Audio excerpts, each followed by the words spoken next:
amazina ni Benjamin umuze nka T Benjamin umuririmbyi.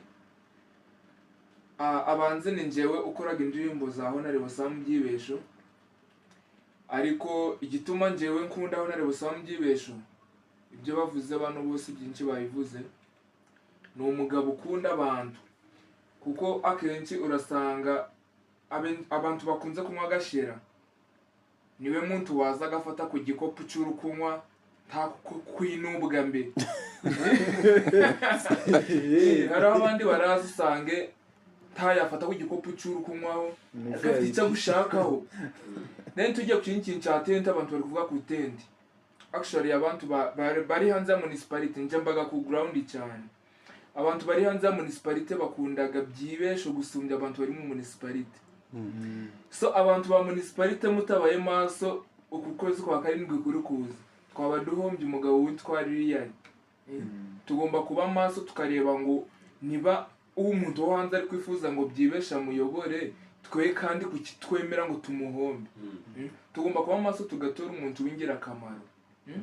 Tugiye kureba ka municipality ubu ngubu Honorable Sam Byibesho akiri meya, isuku ryo turi kubona mu tawuni, ibimuri uko umuntu azaga akareba itawuni kwisambe ni kubwa Honorable Sam Byibesho. Kuva yavamo sinzi niho hari kimuri cyo babongera gutera mu itawuni. So ibintu by'amazi yabivuze abantu bagishegera hena za Nyaruhengeri. Ibyo bice abantu barabonaga bavagira bakaza kuvoma hano mu tawuni. Abantu bagishegera bavomaga ku Kamonyi, ariko ubu ngubu ibyo ngibyo yarabitereje.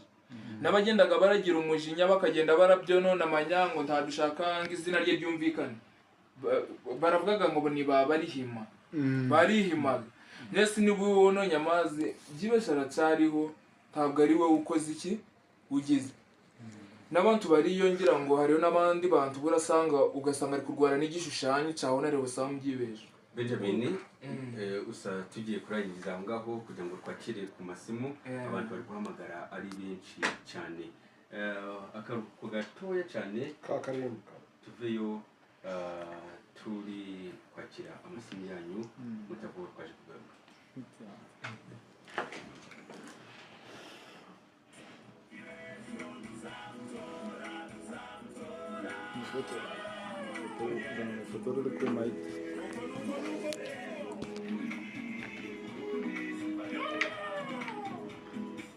Abanyagisoro municipality mwari muri kwibaza Byibesho wacu